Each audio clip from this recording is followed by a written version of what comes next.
Donc, dans la vidéo précédente, qui concernait la communication écrite en général, je vous ai parlé de la grille de Lasswell et des questions clés, donc du QQ-QCP.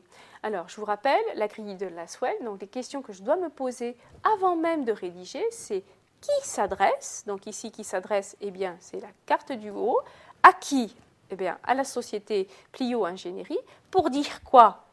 Pour leur dire qu'ils ne m'ont pas payé. Par quel moyen? Par un courrier. Dans quel but? Eh bien, mon but, c'est qu'ils me payent, hein, qu'ils me règlent.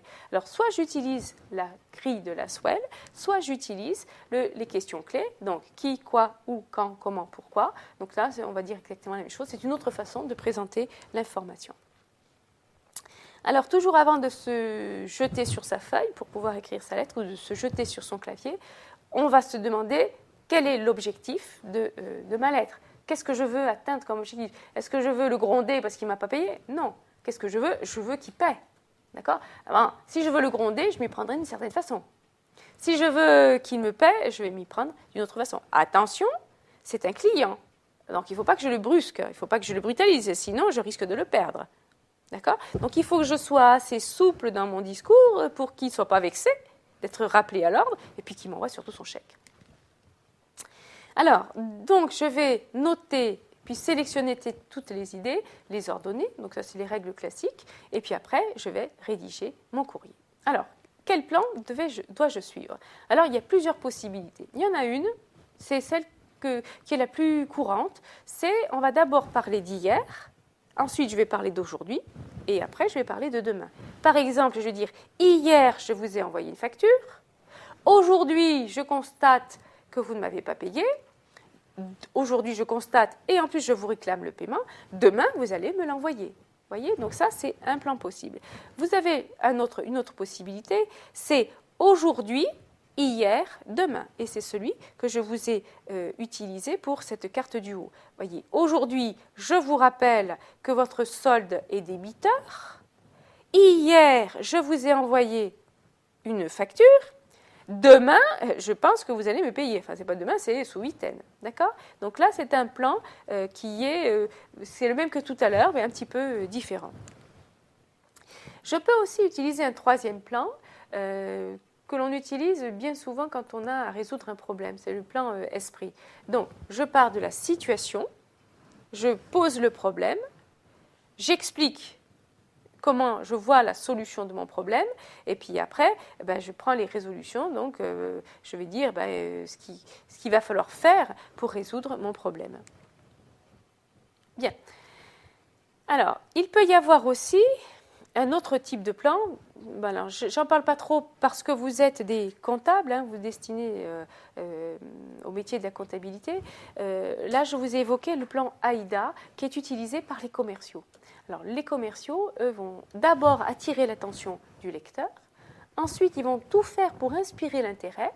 Ensuite, ils vont déclencher le désir et ensuite pousser à l'action. Alors, si vous voulez mieux comprendre, je vous invite, dès que vous allez recevoir chez vous une publicité quelconque, donc un courrier publicitaire, donc de la Redoute, des Trois Suisses, Yves Rocher, etc., eh bien, vous allez voir que c'est toujours ce plan qui est utilisé. C'est-à-dire qu'ils vont faire une première phrase pour attirer l'attention, donc du style « Mademoiselle, vous avez gagné, je sais pas, une offre exceptionnelle. » D'accord? Donc là, on attire votre attention.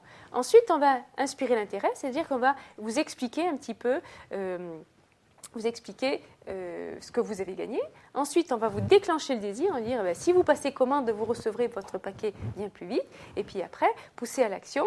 Eh bien, pour pousser à l'action, vous allez, si vous l'envoyez sous 8 jours, vous aurez une réduction supplémentaire. D'accord? Eh bien, les courriers commerciaux sont tous faits selon ce même schéma. Maintenant, vous êtes dans une formation comptable, vous ne serez pas amené à suivre ce plan. Mais bon, je voulais quand même vous indiquer une autre possibilité qu'utilisent donc les personnes qui rédigent des courriers. Alors ensuite, eh bien, on va voir le contenu. Alors pour le contenu, il faudrait essayer d'impliquer le plus souvent possible le lecteur. Je vous rappelle qu'en termes de communication écrite, il n'y a que moi qui suis le lecteur, qui m'intéresse. Donc il faut tout faire pour que vous qui rédigez la lettre, vous vous adressiez directement à moi.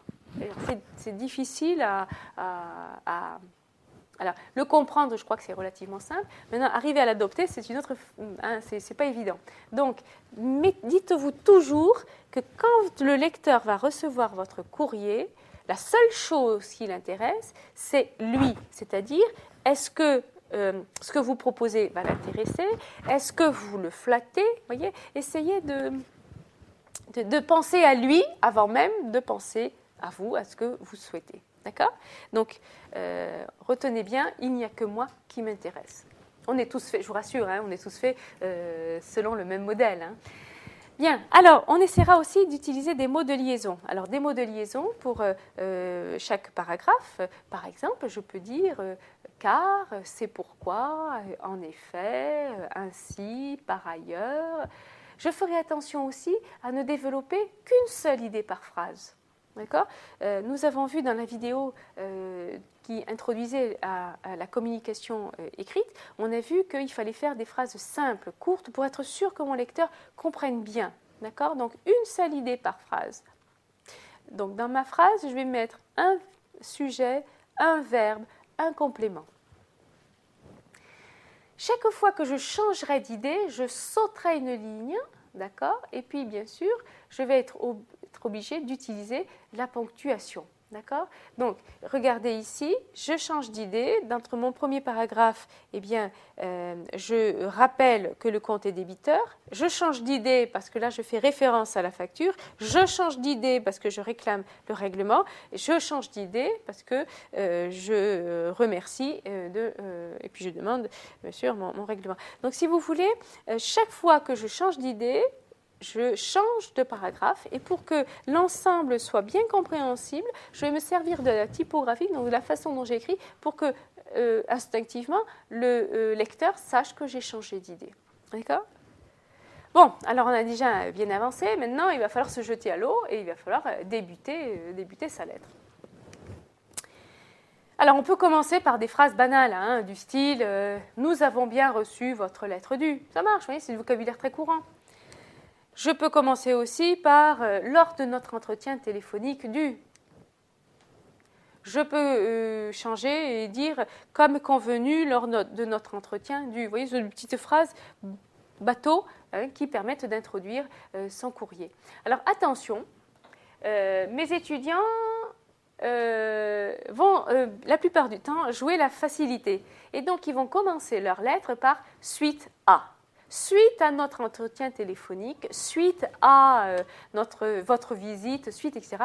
Bon, alors, le souci, c'est que oralement, dans une conversation entre amis, vous ne diriez jamais « Ah oui, suite à ton appel, je viens… » Non, non, non, vous allez dire à votre collègue « comme convenu, etc. » Bien, alors…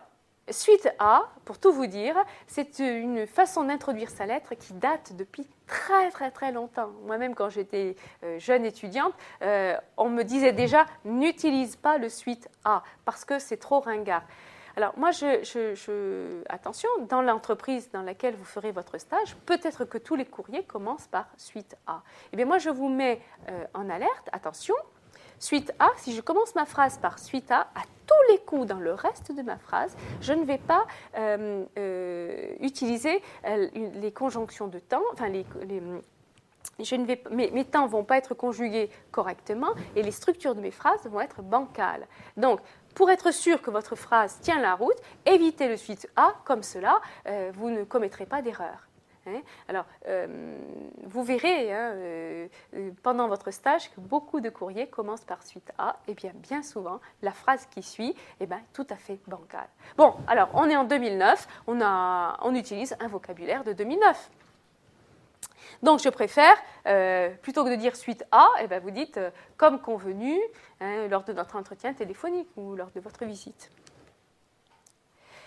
On peut aussi commencer par « Nous vous remercions de votre lettre due ». C'est une autre façon d'introduire son travail. Vous pouvez dire aussi « Nous sommes surpris ». Nous sommes surpris de ne pas avoir reçu le règlement de votre facture.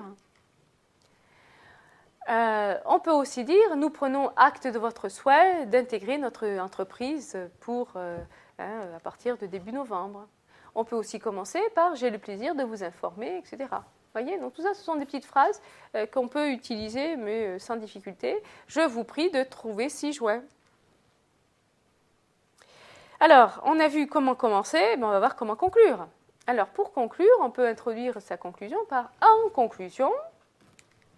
On peut dire « je me tiens à votre disposition pour de plus amples informations ». Alors ça, c'est banal, mais enfin, c'est assez compréhensible, c'est assez direct. Hein. Vous êtes à la disposition de votre lecteur, c'est bien. Vous pouvez lui dire « je vous saurai gré de bien vouloir ». Alors attention avec « saurai gré ». Beaucoup de mes stagiaires se trompent et me disent « je vous serai gré ». Serai donc de l'auxiliaire être. Non, je vous mets en alerte. Attention, c'est savoir gré, pas être gré, savoir gré. D'accord? Donc j'écris bien je saurai, S-A-U. Je peux dire aussi je vous remercie de me faire connaître la suite que vous pensez donner à ce dossier. Vous voyez, c'est du vocabulaire que je peux utiliser de façon orale sans problème. On va voir maintenant les formules de politesse. Alors, les formules de politesse, c'est assez compliqué. Assez compliqué parce qu'on est dans une... Alors, on a tous lu des formules un peu désuètes. On a vu aussi des formules un peu modernes et c'est difficile de savoir ce qu'il faut, quelle formule choisir. Alors, je vous rappelle quand même qu'en termes de communication écrite, il n'y a pas de règles. Ce n'est pas comme dans la finance, ce n'est pas comme dans les autres UV, où là, on vous donne une formule et puis il faut l'appliquer, point final. Là, ce n'est pas du tout pareil. Hein. C'est communication écrite, on l'arrange dans les sciences molles, c'est-à-dire que je vais vous affirmez quelque chose et puis dans 5 minutes, je vais dire un peu le contraire. Ne soyez pas déboussolés, c'est comme ça. La communication, c'est à vous de trouver le juste milieu. D'accord ? Ça dépend de trop de paramètres.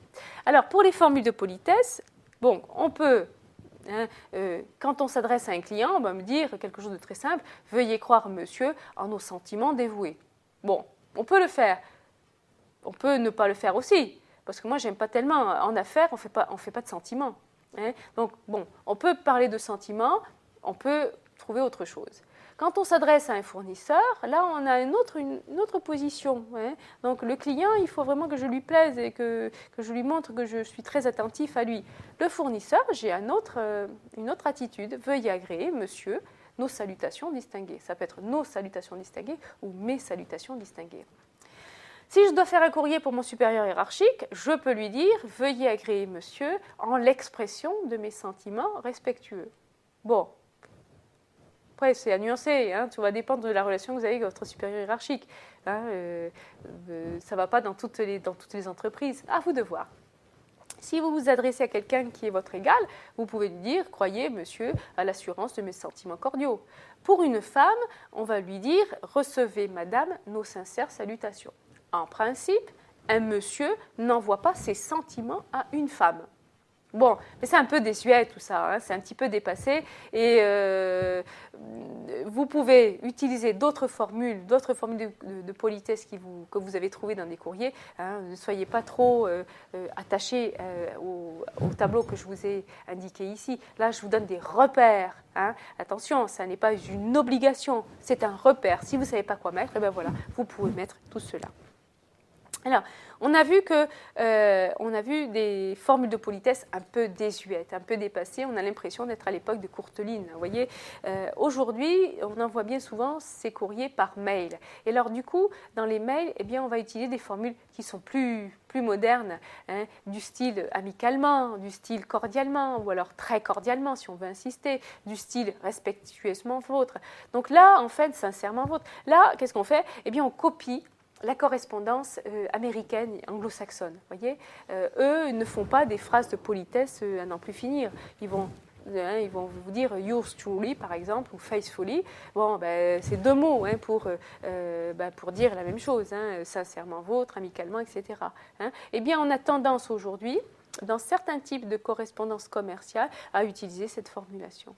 Mais attention, il y a 2 écoles. Hein. Il y a l'école qui prône pour le respect des traditions et puis une autre école qui dit il faut dépoussiérer tout cela et puis parler plus simplement. Hein.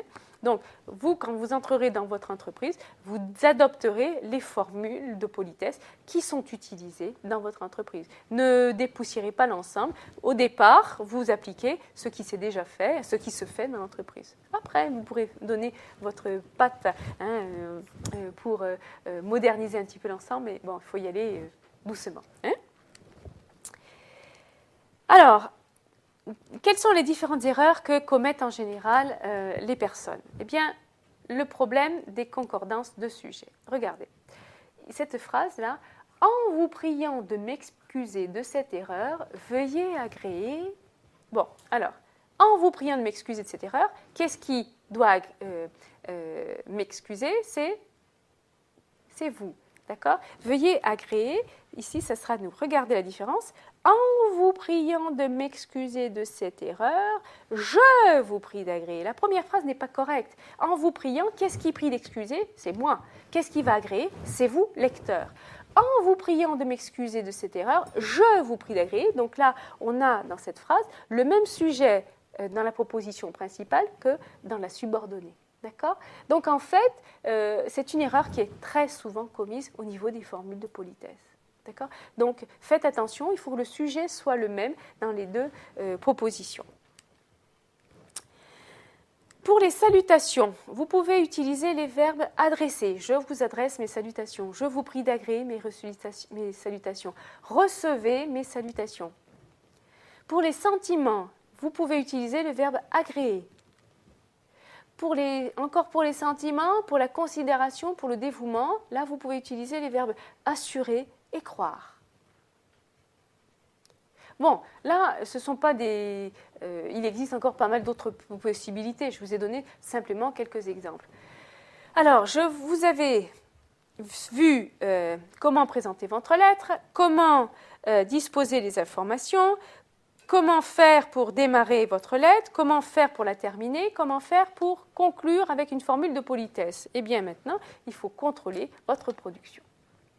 Alors, pour contrôler sa production, au départ, il va falloir prendre un peu de recul par rapport à votre travail.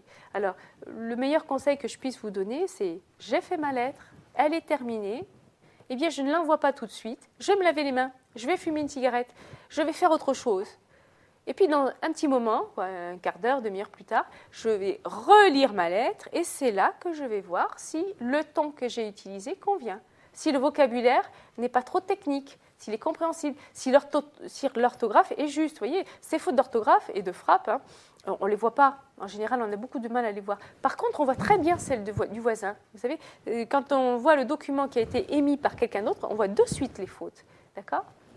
Donc, attention, vous ferez attention à votre orthographe, à la grammaire et à la ponctuation.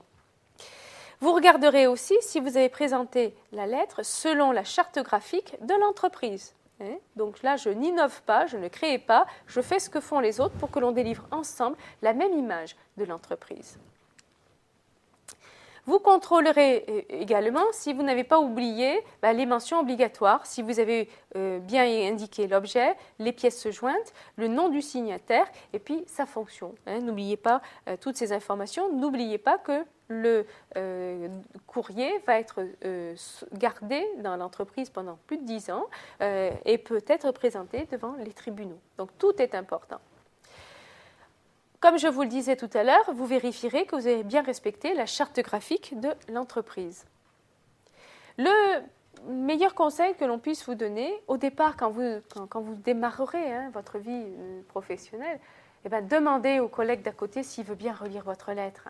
D'accord ? Parce que lui verra vos fautes. Lui vous dira « Attends, t'es un peu sec là. » Vous voyez, n'hésitez pas à voir vos collègues. Ils ont connu les mêmes difficultés pour rédiger. Donc, après, quand vous aurez l'expérience, vous n'aurez pas besoin, vous le ferez tout seul. Mais au départ, pour savoir si vous avez adopté le bon ton, si vous avez utilisé le bon vocabulaire, etc., demandez, donc quand vous serez en entreprise, en stage, demandez à votre tuteur. Et après, dans la vie professionnelle, allez voir vos collègues. N'oubliez jamais de faire cette étape de contrôle parce qu'elle évite quand même pas mal d'erreurs et de maladresses. Voilà, alors peut-être qu'on va terminer maintenant et vous vous dites, bon, ben, comment je peux faire? Moi, je ne suis pas douée en français, à l'école, ce n'était vraiment pas ma tasse de thé. Comment faire pour s'améliorer? Eh bien, pour s'améliorer, ce que je vous recommande, c'est d'être toujours aux aguets. C'est-à-dire que chaque fois que vous avez un document ou un courrier dans les mains, ben, regardez comment il a été rédigé. Regardez le fond et regardez la forme. D'accord? Vous devez être en éveil permanente. Ensuite, que ce soit d'ailleurs, il faut être en éveil, que ce soit par rapport aux courriers qui circulent dans l'entreprise ou ceux qui proviennent de l'extérieur. Hein. Dans l'entreprise, ça va vous permettre de voir si vous êtes conforme aux usages de la maison. Les documents extérieurs, c'est pour voir s'il n'y a pas quelques bonnes idées à récupérer. Hein. Donc, soyez, soyez en veille permanente. Ce que je vous recommande aussi, c'est de lire la presse professionnelle. Alors, pourquoi lire la presse professionnelle? Parce que vous savez, un journaliste, c'est quelqu'un qui doit vendre ses articles. Donc, il faut qu'il soit lu, sinon le journal ne va pas être vendu. D'accord? Donc, lui, il a étudié le comportement du lecteur. Donc, il a une façon de rédiger qui est suffisamment attractive pour que l'article soit lu. D'accord? C'est quand même le journaliste est le professionnel de l'écriture. Bien sûr, l'écrivain donc qui rédige des romans, etc. Lui, il va jouer avec les mots, il va avoir le souci de la précision, etc. Le journaliste, il n'est pas du tout dans ce même schéma. Le journaliste, il veut transmettre une information, mais il faut surtout que le lecteur lise l'article jusqu'au bout. Vous voyez, c'est une autre philosophie. Eh bien, c'est ce type de comportement qui va nous servir de référence. Donc, je lis la presse professionnelle, comme ça, eh bien, je suis habituée, familiarisée avec un certain vocabulaire, je suis un petit peu dans l'air du temps. Et là, je vais vous recommander quelque chose de basique. Vous savez, c'est un souvenir scolaire. Quand vous étiez à l'école, peut-être que votre instituteur vous demandait de tenir un petit répertoire. Vous savez, un petit carnet dans lequel vous indiquez le vocabulaire, les mots nouveaux. Eh bien, écoutez, je suis un petit peu ringarde, mais je pense que c'est quand même une très bonne solution. C'est-à-dire que chaque fois que vous avez dans les mains un document, dans lesquels il y a un terme que vous ne connaissez pas. Eh bien, écoutez, allez chercher dans le dictionnaire et puis retranscrivez-le dans votre petit cahier. D'accord? C'est une façon qui a fait ses preuves, d'augmenter son vocabulaire. Et c'est important parce que plus je dispose de vocabulaire, plus j'ai de vocabulaire, plus j'ai de chances de pouvoir m'exprimer très fidèlement par rapport à ce que je pense. Bien souvent, quand j'ai peu de vocabulaire, je me débrouille avec les mots que je connais. Donc parfois, je ne dis pas exactement ce que je voudrais, mais je fais avec les moyens du bord. D'accord? Eh bien, pour augmenter son vocabulaire, eh bien, lisez. Quand vous êtes face à un mot qui est que vous ne connaissez pas, eh bien, vous le réécrivez sur votre répertoire. Alors, n'ayez pas de scrupules, je peux vous le dire. Moi, j'ai vu des chefs d'entreprise, de grandes entreprises qui avaient leur petit cahier. D'accord? Et vous avez, comme moi, vu des personnes, vous savez, dans un café, etc., qui ont leur journal, et puis tout d'un coup, ils prennent des notes. Eh bien, ils prennent des notes parce qu'ils ont une idée importante pour leur travail, mais aussi peut-être que ce qu'ils ont lu leur semble intéressant et ils veulent le mémoriser, ou alors ils ont vu une terminologie qui est nouvelle, et ils veulent se l'approprier. Vous voyez, n'ayez pas de scrupules, c'est pas très moderne. Alors, évidemment, moi, je vous ai écrit répertoire vocabulaire, d'accord, mais donc je l'ai appelé comme ça. Maintenant, vous pouvez tout à fait me dire, moi, je le fais dans mon téléphone portable, il y a une fonction mémo, où je le fais dans mon PDA, etc. Oui, bien, trouvez le support qui vous intéresse, mais je vous assure, c'est quelque chose qui va vous aider à enrichir votre vocabulaire.